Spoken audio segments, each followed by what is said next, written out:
Hello, everyone, and welcome to Kinda Sound. You're here with me, your host, Juliette Bryant. And I'm really excited for today's show because I have someone called Ray Lee Bacon, and he is an award winning organic gardener and a permaculture designer. And he has a gift for transforming even the smallest spaces into thriving, nutrient dense gardens. I love that part. For me, that's super, super Mm. exciting. But also, Ray specializes in geomatic permaculture design and has a unique blend of approaching a blend of earth divination, geobiology, and permaculture principles.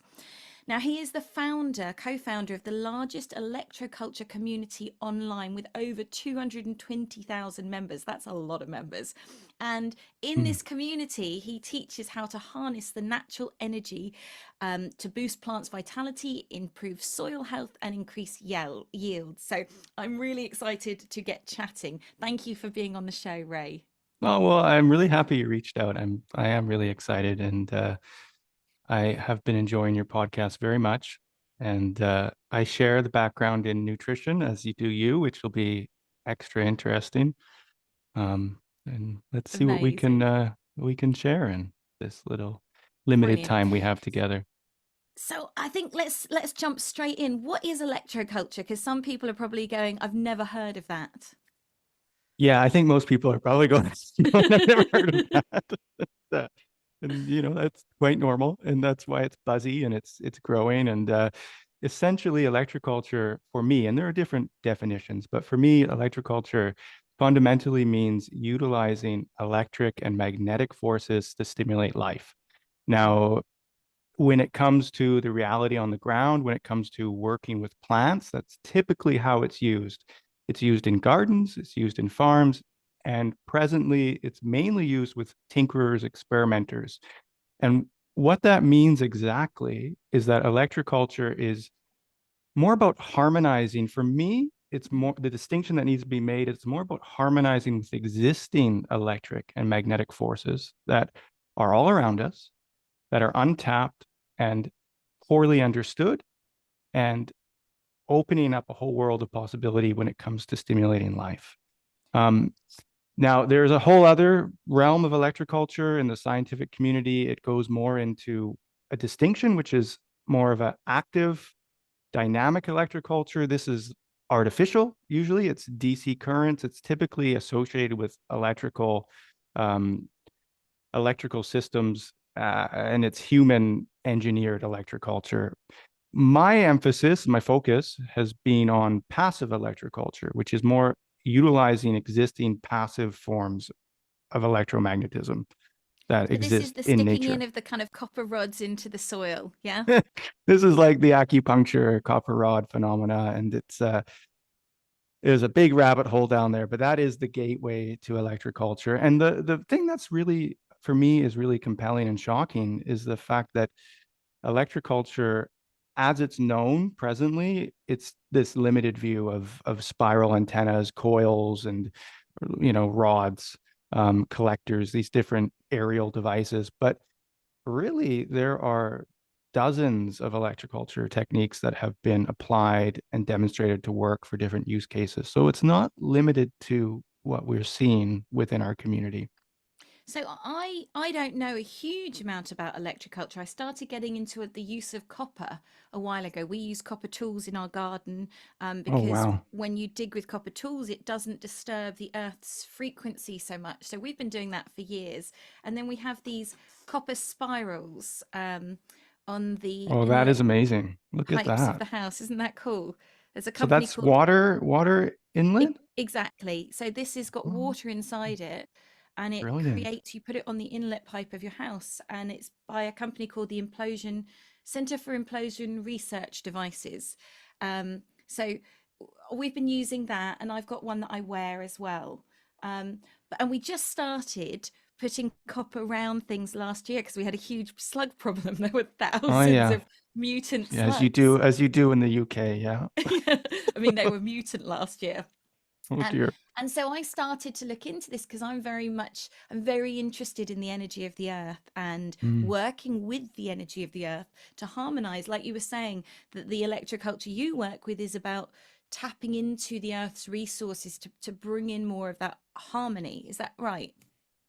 Yeah, that is right. And fundamentally, so I just want to say, wow, that's an amazing device there for energizing water. And we also inline some magnets. That's also beneficial with increasing the viscosity of water. And as you Mm. know, as from a nutritionist standpoint, the structuring of water, our inner cells only utilize structured water. So that's coming from living food, and water that hasn't been denatured, usually water that comes out of the ground as a spring. Mm. Um, and that helps to restructure it back into its original form.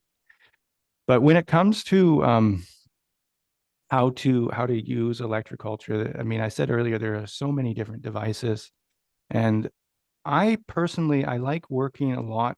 You said you have an interest more in the geomancy, the work with ley lines and standing stones and that sort of thing. Mm. And for me, that's a whole world that isn't well understood within this community presently. And it's what I am most excited about, because fundamentally, my view of electroculture is that circling back to your question about the harmonization and utilizing forces that are existing already in nature. Um, are you familiar with the Schumann resonance? Yep. Yeah. So But that maybe range, if you want to yeah, explain it for a our little bit for listeners. people listening. So our Earth is enveloped in electricity, right? So we're not just electric, but our biosphere is electric. And the outer portion of the atmosphere, the ionosphere, is extremely charged. And in that area, as you move from the ionosphere and you work your way down to the Earth, there's an electrical differential of voltage. So typically, every meter that you go up from the surface of the Earth, you're increasing the voltage differential by about 100 volts. Okay. You get up into the upper atmosphere, it's full of ions because the Earth is being bombarded by solar radiation from the sun, not just photons and light that plants use to grow, but electrical phenomena as well, magnetic phenomena, plasma, cosmic rays, charged particles, and all of this energy does many things. But one of the things it does is it breaks up ions, so gases in the upper ionosphere, and then frees those individual electrons or protons. And then that is what's feeding this electrical exchange with the Earth. And we see that in discharge when it comes to surplus electrons coming down in lightning strikes. But the Schumann resonance is interesting because as the sun is hitting us, we've got this dynamo effect inside the core of the Earth, right? There's it's argued that there are layers in the center of the Earth that are moving about. I mean, I don't really know whether that's distinctively, it's argued. Um, but that principle is that it's creating the Earth's magnetic field, right? Yeah. And the magnetic field, it's further out than the ionosphere. It's further out than the upper atmosphere. And when the sun sends out a lot of magnetic energy, a lot of discharge cosmic rays, it hits that like a drum. And it literally is like a drum. And it creates this vibratory effect Mhm. that then creates what is referred to as the Schumann resonance, the Earth's heartbeat. What that is radio waves Mm. in the very, very like kilometers and kilometers in length. So very long, very, very few oscillations. So as the wave moves, very few oscillations per second relative to other areas in the electromagnetic spectrum. So it's very long, and that Schumann resonance is what living organisms on the planet have been trained to. Mm. It is what influences not just our brainwave phenomena, so our ability to tap into different frequencies of thought and creativity. Um, but in plants, this is where I think it gets really interesting because Mm. plants have evolved within a very specific range, not just amount of light that they're getting to grow, but Mm. electrical stimulation, right? So these charged particles, this differential of electricity in the atmosphere, but also this resonance of within the Schumann range, Yeah. about 7.8 8 something to 30 hertz. And hertz is a measure of how many oscillations per second.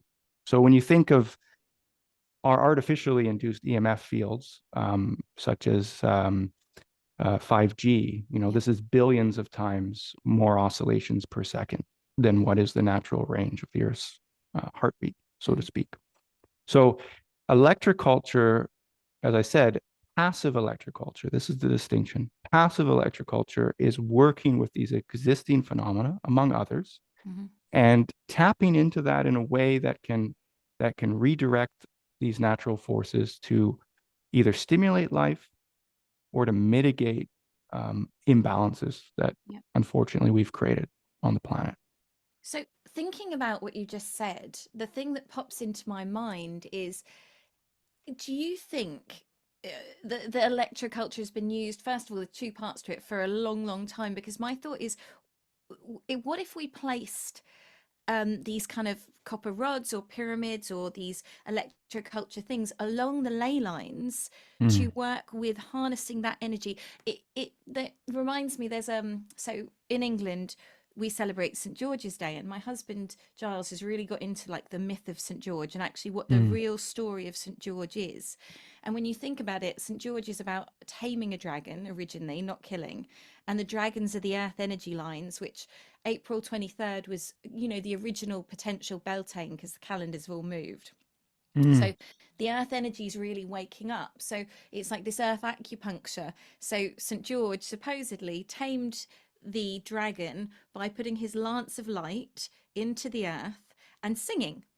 That's kind of, when you break it down. Interesting. His lance of life into the earth and singing, Yeah. akin almost like a lightning strike or energy exchange between the atmosphere, which ultimately is the sun, Yeah. and the core of the earth. Um, so this is interesting, really interesting. I think to really understand what you're asking, what is really important to distinguish is that the sun at its core, right? Mm. The sun is burning, it's bringing in energy into a nexus point. It is a nexus point. Okay. It's a cosmic nexus point. There are these filaments, they're called galactic filaments, and they move from galaxies, they move from stellar bodies like our sun, and it transports like a super highway, it transports hydrogen to fuel the sun's reaction. And some suns use more hydrogen than others, but they're ultimately exchanging information with each other. And as that reaction occurs, it creates the magnetic discharge of the sun.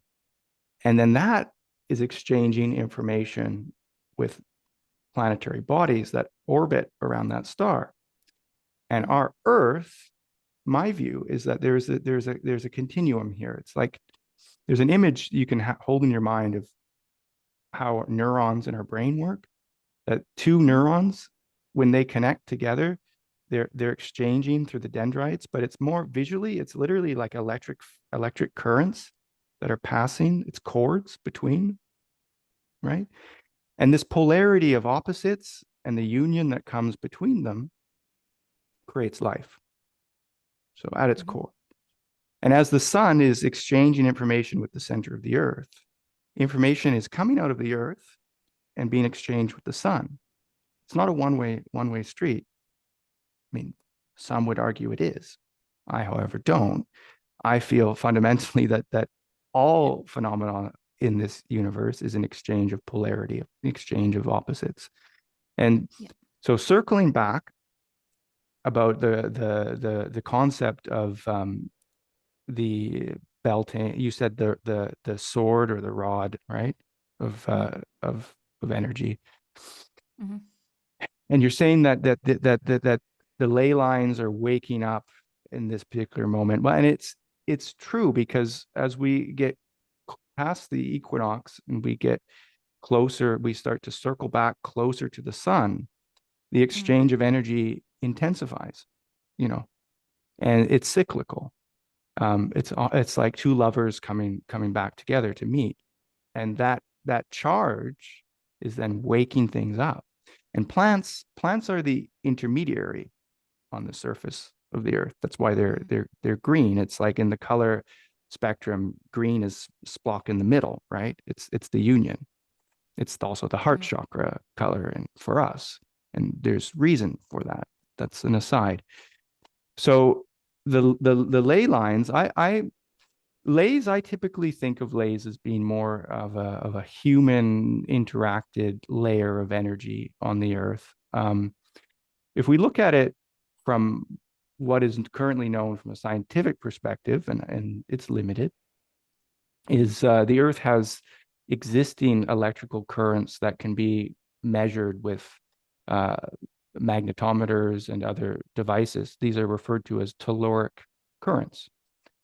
It's used in the oil and gas industry predominantly, unfortunately, but that is the Earth's electrical grid as we know it from a scientific perspective.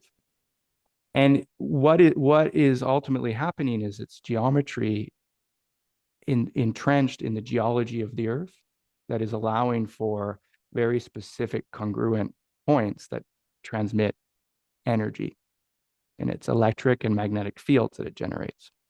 Now, that is the same principle as the galactic filaments connecting stellar bodies together.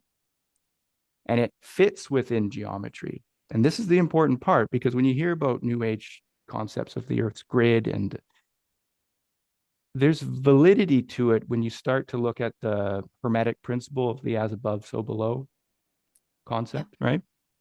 Because the the geometry element is what's really interesting, because volcanoes, okay, volcanoes that Mm-hmm. transmit magma under the earth. Magma is full of iron. Iron is Yeah. the core of hemoglobin in our blood. It's what transports oxygen, life, Yeah. prana, life force. The same can be said with volcanoes that are bringing energy and magma through intersections of other volcanoes. But if you look at volcanoes on a grid, they form very specific geometric patterns, very, very, very specific Mm-hmm. mathematics. And what this is, to me, what this is saying and indicating is that the lays, or the energy grids of the earth, work within Mm-hmm. fundamental principles of mathematics, um, geometry, and it transmits energy. And the exchange between the sun and the earth and the waking up that we have after the spring equinox is because the exchange between cosmic energy from the sun and telluric energy from the center of the earth, they seek to unite. And there are points on the earth where these energies, due to geological features, right? It could be subterranean water. Sorry, that's Italian. Subterranean water. Mm-hmm. It could be intersections of different minerals. It could be quartz deposits, fissures, etc. This causes energy to bubble out of the earth, electromagnetic waves, creating standing waves, right? And as that energy rises upwards, it seeks to unite with the energy that's descending. But if you were to look at it as a hologram, which the universe is, it is the same geometric principles all stacked like Russian dolls on each other. And when you have the movement of cosmic bodies, it fits within mathematical um, positions. And like a Mm-hmm. key that only works in a lock when it's sized just right, there are certain moments where areas light up because the connection Yeah. points overlap. And this is the fundamental exchange principle. So in the context of electroculture, you said, does electroculture go back historically? And yes, it does. I mean, it wouldn't be called electroculture. The term electroculture is a relatively modern phenomena that has became part of the lexicon in predominantly in the 1920s. But before, you can go right back to many ancient cultures that take where you are, standing stones and stone circles. Mm-hmm. They are antennas, essentially, and they're harmonizers, and they're creating unique cymatic, kind of sound. It's creating these unique Yeah. Well, you wrote a musical very signatures. interesting article on the standing stones and lightning for your Substack. If anyone hasn't looked at it, your Substack is brilliant. I've been Thank diving you. into that over the last kind of week or so and really enjoying. But when you were talking about the standing stones being potentially these harvesters, or that's not the right word, collectors of this lightning energy, I found that really fascinating. Mm. I think there are many layers to what standing stones were used for. But one of the things that isn't often recognized amongst geomancers and um, earth energy enthusiasts is the principle that standing stones, because they are nexus points, right? These Mhm. conductivity discontinuity points where the So geological it's where the features Earth's create energy is coming up and the solar vortex energy is coming coming up. down. Yeah. Exactly. And conventional archaeologists would say, well, standing stones were markers of constellations and stellar time cycles, etc. And indeed they do. But my argument is that they're not marking it for an arbitrary means. It's a technology, Mm, because mm, the precise alignment means that these energies can be more catalyzed more effectively at certain points in time. mhm, And that's why rituals, particularly overlaid in important moments, like the equinox, as you're mm, saying mm, earlier, and by bringing seeds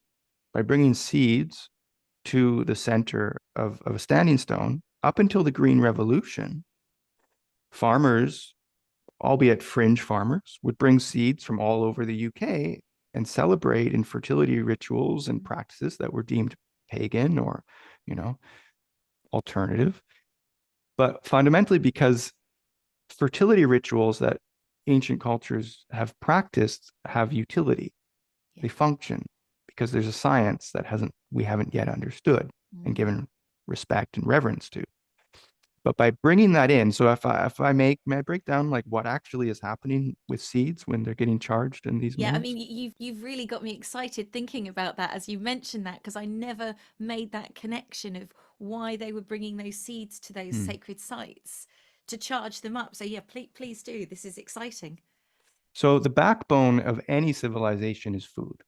Mm, It's only in modern times where food is so ubiquitous and abundant and obesity is rampant that we even question that food is that important. mm, But for ancient prehistoric cultures, food was essential, and without it, you could not sustain a population. mm, And famines have always been part of humanity.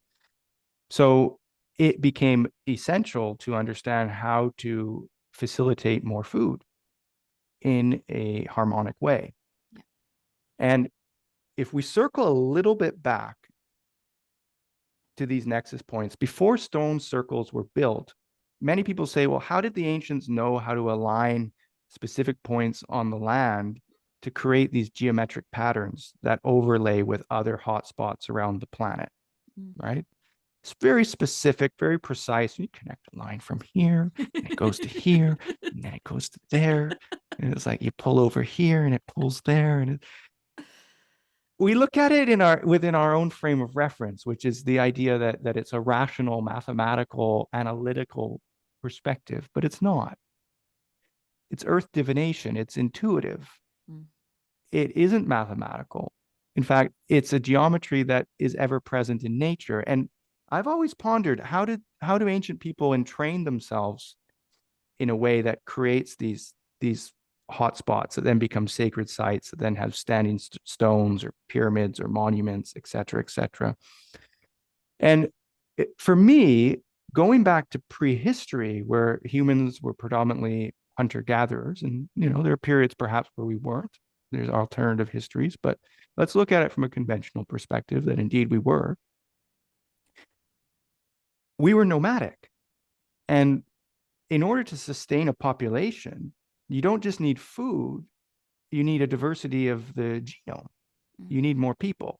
Otherwise, you get inbred and eventually things implode upon themselves, right? It's yes. simple. But If you're nomadic and you're going from place to place, how do you unite different clans and different tribes together in ceremony where you can ensure that your gene pool isn't being tainted? Mm, And this is where it gets interesting, because I believe that before megalithic structures were built, that there were these specific sites, because of their unique ability to harness cosmic and telluric forces, mhm, created more ecological resiliency, created measurable tactile changes in the landscape that we can't see because we've bastardized the world around us with our own engineering.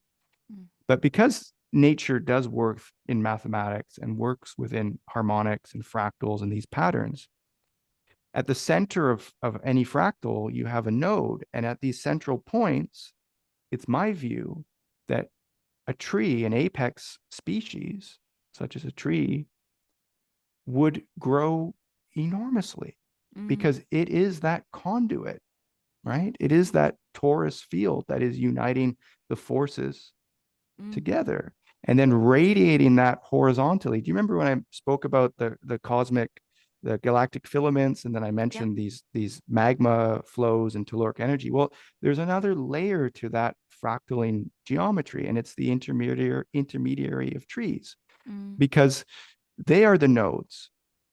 Okay, they are the suns that are transmitting energy between each other, where some are greater than others, that have more hydrogen to mm, fuel these reactions, right? The trees, some trees are more important than the others. That's mm, the reality, and it's based on this geometry principle. mhm. And therefore, how trees are doing it is they're using mycorrhizal fungal networks, right? They're using um, The mycelium the network. mycelium, right? Yeah. And the mycelium is it is working on electric exchange of Mm, information. It is signaling through electrical signals over vast distances. It can transport water and nutrients, minerals from areas of surplus to areas of need mm, over kilometers. yeah. And the points that's connecting them together are trees, Yeah. at least in the apex ecosystems. So this is my view: massive trees, enormous trees, nomadic people revering the majestic beauty of these locations Yeah. and the greater amount of food and wildlife and And shelter. vitality and shelter, and they become landmarks. Mm, So that and if you're mapping stellar phenomena, then you know when the equinox is, mm. and therefore you know we need to meet at this place and party. You know, And that's why things like Beltane, the celebration at the beginning of May, um, it was always the tribes coming together and meeting for fertility rites because of that, what you were talking about, the inbreeding. So everyone would gather at these sites to connect as the sap's rising in nature and nature's doing the same thing. That mating would then happen all around. And it's interesting what you said about the trees, because so often there are certain species of trees which are ley line markers. So at sacred mm, sites, you'll generally have hawthorn trees at the entrance. And when you start to look into the energetics of the hawthorn, it's about the heart. And mm, it's known as also the fairy tree because it helps when you sit by it to remove the veil so that you can move deeper into seeing in a mm, different way. And yew trees, another one that are ley markers that are very often on these sacred sites. And again, the yew tree, especially at this time of year, produces an alkaloid, so that if you sit mm. under it, you it activates DMT in your brain, and you can see again, perceive these different realms of nature. Interesting. So maybe seeing the ley lines and actually seeing these nodal points more clearly because something has activated in your brain. Well, that is interesting, and you think of the song lines of the Aborigines and their ability to navigate over vast distances in the Mm, hottest, driest, flattest, most inhospitable continent on the mm, planet and mm, find water where mm, they need it, and meat. and some tribes to conceive and then to actually give birth at a specific tree, and then that person becomes bonded to the tree. Mm, Upon death, is returned to the tree. It all starts to kind of make sense, this motif. And if you look in where you are with the Druidic mm, history, right, and the reverence of the oak, and this yeah. goes back to what we were discussing, which was that the exchange of energy. Well, what is the greatest exchange of energy between that we can visually see between the atmosphere and the earth, which is ultimately through the apex god and the mother deity god, the exchange of energy that then facilitates life, right? This Mm, is the symbolism of it. It's mm-hmm, like male, female come together, life emerges. Um, the oak is one of the few trees that survives lightning strikes. mm, And lightning, being a discharge of electrons, it is attracted to something that is a conduit, right? yeah. That's why if you put a lightning rod in a field, open field, and you stand under it, you're stupid because you're likely to die, right? Yeah, love that. But the oak tree is also, its leaves have the highest concentration of iron than Wow. any other tree. So this is going back. You see the layers, right, that start Yeah. to form. And the sacred oak, Mm-hmm. the most revered tree in European cultures. Yeah. And the the December 21st, right? The solstice, the winter Mm, solstice, and the white robed druidic priest that puts a dagger, a ceremonious dagger in his mouth, ascends up the sacred oak tree to cut off the mistletoe mm, and to bring it down. But this is the thing, is like the symbolism is that the mistletoe is is the only organism that I'm aware of that doesn't orient itself with magnetic fields. It moves itself from a nexus, a central point, outwards. mm, Whereas a tree is aligning itself with mm-hmm, everything. mm-hmm, It's aligning itself with the magnetic fields, the telluric currents under the soil. It's aligning its aerial portions with the sun and angles of light, but ultimately it's angles of geometry. It's not just our sun, it's other stellar bodies as well, mm, mm. mirroring a fractal pattern of the whole universe encoded in one tree. Like, this is the beauty of it all, right? It's deep stuff, isn't It's it? deep. It really is. And that's why I was happy when you invited me, because I think you can get this stuff, and maybe your listeners and your audience can get it. Whereas, I get bored talking about spiral antennas, like little coils that you make. And yeah, they're neat and they have utility, and you can, attract radio waves and stimulate, make a micro amperage current that stimulates plants. But like, at its roots, people are still just asking, what direction do I spiral my wire? I mean, that's great. And I don't want to belittle people who are new to the world, but there's so much to it. It's so deep. I mean, I It's so guess deep. the thing is, we're what we do as a society is these concepts are kind of mind blowing almost, aren't they? You know, when you start looking at the telluric current, they're not mind blowing, but they are for the concepts of what we're taught in school and how our brains are kind of. Most people, we're so myopic in what we need to learn and take in that when you start to talk about these energy currents and these magnetic fields, people are like, "Oh, this is a bit much." But It actually, is, and for a lot of people it is, and yeah, and it's a few amount of people that get it and want to pursue it, and that's great, because they are the lightning keepers. but what you're talking about, with the trees, I'm very much I teach people about earth wisdom, about listening to the trees, about Mm. tuning into these frequencies. For me, it's more sound frequencies and the essence, their vibration that the trees are giving and the plants are giving and all of this stuff. And I guess when you look at what you're saying about the trees and how they're harnessing this energy and how they're really working with these different currents, a lot of it is going back to stuff Stein has been talking about, working with the biodynamics, working with the planetary influences. Mm. But I guess the electroculture is almost like people dipping their foot into this knowledge, isn't it? It's a And then it gateway. takes you on that journey of actually how vast and incredible nature's already doing this. It Yeah. is the electroculture, the ley lines are working with this, all of these energetic currents are like that, and we're going, how can we start to tap into this so that we can utilize this in areas, in other areas? Yeah, absolutely. And I mean, and that's the thing. It's humbling. Fundamentally, the more you know, you realize, oh my gosh, like, yeah, the universe is extremely ordered. That it's the level of human hubris at this particular moment in time is astronomical. But I think the beauty of these type of discourses is that it starts to reveal little nuggets that make you go, well, if I didn't know that, then What else don't I what know? about the fundamental things we take for granted? That Mm, and the thing is like in the realm of agriculture, because I worked as a professional farmer for about 10 years, and it's a hard life. But in the realm of agriculture, the organic movement, for example, has been around what, 70 years?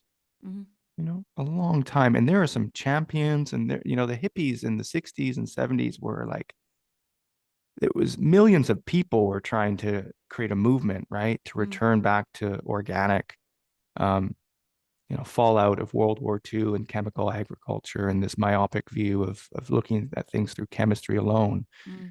And yet, with all of the pioneers in the organic movement, it's become mainstream. But even to this day, organic agriculture still represents less than 1% of North American farms. Horrendous. So people will often ask me, if electroculture works, why aren't farmers using? Mm, If organic works, why aren't farmers using it? Like it's such a silly question because the truth is there are in the scientific community, and everything gets compartmentalized, but there are three life sciences, mm. right? Do you know what those are? No, Three life sciences: what are they? biology, chemistry, Oh yeah, physics. yeah, Okay. yeah. Now, if you think of an analogy of a three-legged stool, what happens when you only have one leg? Maybe if it's like right in the center, it can oscillate and kind of Kind of balance. balance it, but you can't move, can you? Otherwise, it will topple. No, and then you add in organic and you get the other leg. But Yeah. electroculture is the physics side of Mm, things, right? mm, And personally, I like the conventional physics, but I more like the subtle mm, energy, because the deeper you go, you realize just how subtle things actually are and how little we know. But if we can unite or create, a good equilateral triangle and harmonize between the three life sciences and mm, integrate that into the way we work with plants, mm. the way we design landscapes, the way Yeah. we look at nature, then everything changes. So, on that topic, let's say someone was wanting to get into electroculture. Obviously, the first point of call I would say is go onto your Facebook group, and all the links are going to be in the bio. So, you can get all the links to how you can get in touch with Ray and his incredible work that he's doing on this. But let's say that someone wanted to start, they've got a garden, they're growing organically, they're making their own compost.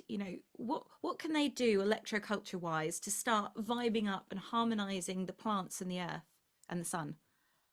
Well, and I still go back to the spiral antenna because, as I said at the beginning, there are dozens and dozens of different techniques. Yep. Like, and we spoke earlier, I hadn't even got into the connection that then sacred trees led into standing stone circles and, creating greater amplification for different purposes. Because I could tell someone, go out and get some paramagnetic stone and some quartz and some diamagnetic stone and create this ratio of this and stick it in a tube at a particular point on the land that's going to work as a standing stone and then harmonize your space and your plants are going to grow better and all that. Like that's advanced. Mm, But the simplest thing to start with is to get a piece of copper wire mm, or aluminum wire, right? mm, I work in millimeters, so converting to American gauge is a bit confusing, but No, millimeters um, is fine. 2 millimeter aluminum wire, 2.5 millimeter aluminum wire, gauge wire, or less than 1 millimeter copper wire is fine because copper is very expensive and it's a bit more rigid. Mm-hmm. And you take that, and I use these molds Mm-hmm. to make a spiral shape that is in the shape of it's got the Fibonacci sequence within it, Yeah. So the golden mean ratio. the golden mean ratio. Yeah. And it's like it is so to layer it back to what we were talking about before of like there's the physics side of things where like creating a copper wire that creates a spiral shape is attracting Schumann resonance Yeah. waves because the Schumann resonance I view is oscillating in the earth within geometry that would be akin to the form of geometry we see in all things from the way that the way that the way that the Schumann resonance in the sense in the way that the Fibonacci sequence is in the way that spiraling galaxies arch out, the distance between planetary bodies, the alignment of our digits Yeah. of our fingers, right? That kind of geometry is present in all things. So my theory is that well, that shape is going to attract a wavelength that is harmonic, Yeah. and that therefore it has a subtle energetic effect that is harmonic Mm-hmm. and is life promoting. From a conventional perspective, it's just radio waves hitting the antenna, creating a small electrical current. And then you got to transmit that electrical current from the aerial portion Yeah. Into the earth. down into the soil. Yeah. So that would be what I would suggest. So, in the simple way is to get the wire, Mm-hmm. and you spiral it. You spiral it from a central point Mm-hmm. in a horizontal plane. You just go overlapping circles like this, right? Spiraling outwards. And then you take it with a pair of pliers or what have you, and then you just pull it out. And then you can visually see what looks most harmonic to you, the shape of a spiral. Yep. And I have resources on that actually. So in the links I sent you, Yep. I have presently it's a free guide. It's about 30 pages, spiral antennas, lots of Amazing. pictures, and that's a good starting point. Brilliant. That's available for free. If anyone wants to leave it, this is the thing, like a little bit transparency here. It's all vanity metrics. Like our community is 220,000 members on Facebook. Great. But I mean, of that, we've got maybe about 10,000 people to our email list on Substack, which I've also given a link to, and we post content 3 times a week, Mm-hmm. written content. Um, and then occasionally put out guides like the spiral antenna guide and encourage people to donate. But of the 10,000 people that we have on our list, and a good amount of those have downloaded the guide, I would say 10,000 we have made in about 2 years, maybe $1,000 in our business just from selling Yep. information. Not a lot of money in it, No. No. but it's ultimately because um, my vision with this is it's so early, it's so new, is just Yeah. get the information out there. And that's why we've Totally. made things by donation. Yeah. And unfortunately, that's why most people don't donate. But if you are listening and we want to support this and you like what you see at our Substack, you're welcome to donate when you download our guide. Or you can we're going to launch actually a extended Substack where we're going to go into more detail, $5 a month, where we Mm-hmm. where we actually break down some of the application of a lot of the techniques. Mm-hmm. And we really want to crowdsource it amongst the community, keep a Yeah. price that's low enough that we can actually, because I'm not able to sustain my family. Like I still work the land and do other things, so it's like we've got to find a path where enough information is available for Yeah. free that the movement can keep growing Growing. organically, and those who Yeah. want to really take things further aren't priced out, Mm-hmm. so that it's like it's a baby steps, baby steps, baby steps. So check that out. If I may make a little call out for that. Definitely. No, that it's brilliant. We need to support each other, I think, when we're expanding into areas that are so important for humanity's growth. Because, I think electroculture could be a really big part of the switch. Part of the argument with organics is that the yield. You can't get a large enough yield on organics. That's why I don't like calling it conventional, because I don't think it is conventional, but the you know, pesticide, herbicide, fungicide way of Mm. farming um creates bigger yields because you don't have pests and all the rest of it. But I think that the electroculture being brought into this could really start to shift that, because we're then looking at things in such a different way, because you're looking at how can we work with the earth, how can we harmonize the earth so that Mm. things can grow to their optimum. I mean, for me that makes the most sense.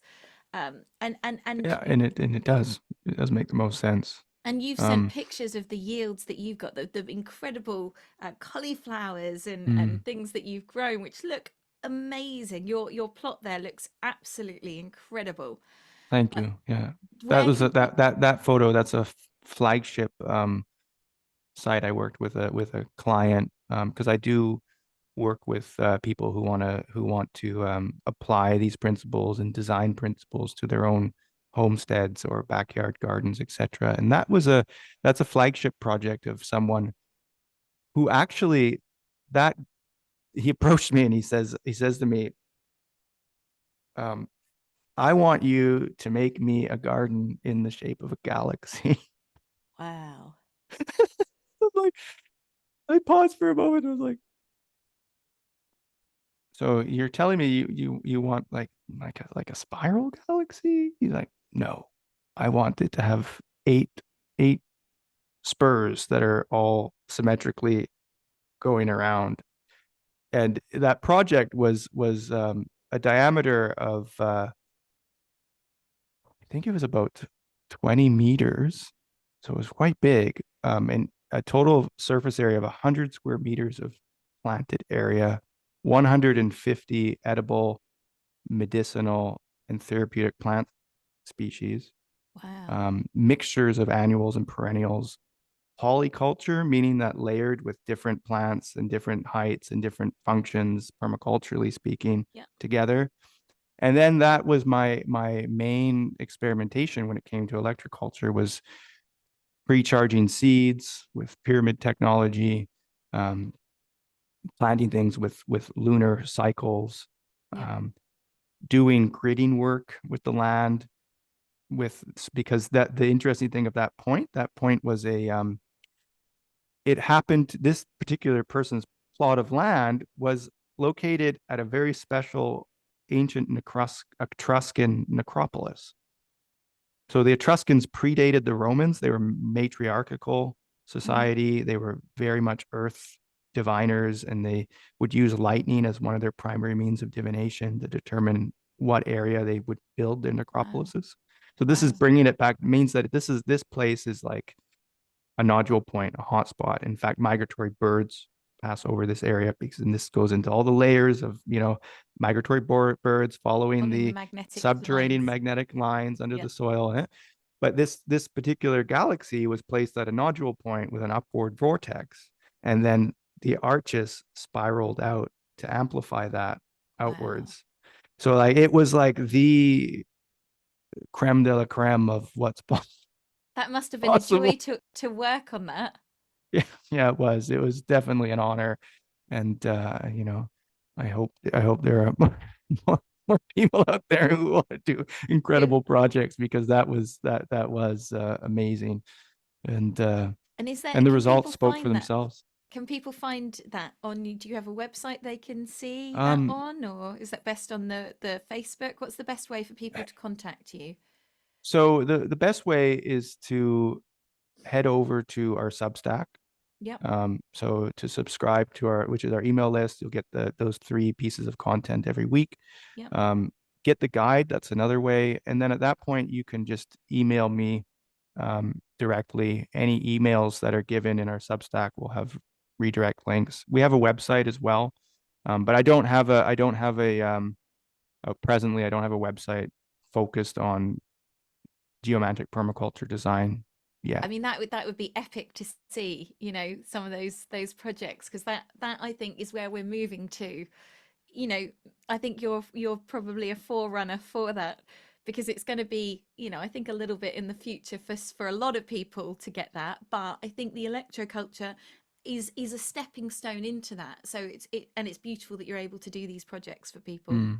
Thank you. And and I think what I'll do is I'll send you the Galaxy Garden drone aerial shot. And if you want to use that maybe in the thumbnail, um, Perfect. then that'll show up there on the Amazing. YouTube version.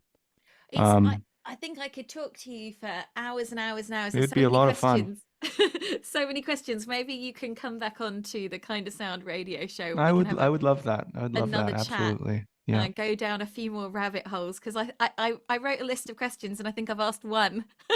Well, I'm sorry if I went Oh, on a lot of I no, did a no, lot of no. monologues. I hope No, it no, not at all. It's I've been asking questions not on my list because it's been so exciting, and I think that's the joy of it. It's there's so many different avenues we can explore, and it's been so exciting. And you've put pieces of a puzzle together for me, that I hadn't connected. So that's really mm, brilliant. And I'm sure if you did it with me, you did it with lots of people listening. So no, well, that's thank lovely. I thank you so appreciate much. that. As a closing thought for Mm. anyone listening out there, what would it be? Closing thought. Well, you remember when I spoke about all of these geometries from the macro to the micro? Mhm, And I said that plants are a nexus point because they are the intermediary on the surface of our Earth, right? mhm, And the green is a representation of that. Well, another nexus point is a heart, mhm, and really at the core of this work, for me, it's the steward, it's the human. It is that heartfelt connection. And from that place, then we can start to actually connect to all these different layers without without the mind. Because if you really want to design and work with plants in a harmonic way, you need to move from here mhm. and and get out of your head. I mean, you do need solid horticultural foundations so that when you move in a way that makes sense. But that is the compass, and you don't need to know everything in order to have an impact on the world around you, Mhm, because plants are in tune with us mhm, right here, mhm, and you can communicate with all living things just by your being alone, mhm. your presence. And that is what I'd like to leave with your listenership, because it's the easiest way to get started. And ultimately, every single article or post that I might ever write on our Substack or elsewhere, it all pales in comparison to that. Mm, It's all leading people to that mm. ultimately, and your listenership will get it. So That's there it so is. so beautiful. So Mm, so beautiful. And I think that's how I've always followed with growing stuff, is I've never really had a huge clue. I've had a bit of a clue, and I've just kind of followed A, my intuition, and B, my heart and the plants. And I think, I know when to water the plants in the house because I hear them calling me. It's like, water mm. me, hey. And Help, and help. I've no, they're not quite that bad. Um, but I've spoken to lots of people who are like, oh, I was somewhere and then my plant just popped into my head, so I knew I needed to water it. And these are non-spiritual, not because there is that interaction. We are part of nature, and I think that's my core message for my Mm, work, is like we are part of this beautiful world, not separate. And that's mm, in essence what you're saying. We're part of it all, so we can commune with nature because we are nature. We've just mm. forgotten that. Yeah, and you're absolutely right. And that is the gateway. It might start with a little spiral antenna, but ultimately those who stay at it long enough will come to this profound realization and realize that we are actually amplifying the union of all things if we choose to. Amazing. Thank you so much for being on Kinda Sound. It was Mm. such a pleasure to have you Likewise. here and to Yeah. chat. And I hope you've all enjoyed listening. All the links to Ray's information are in the bio, so please do check that out. Go and join his Substack at Electroculture. So it's substack.com at Electroculture. Go and check him out. Thank you so much. And I'd love to have you back on the show. Well, I would love to come on, so I appreciate it. Amazing. Thank you.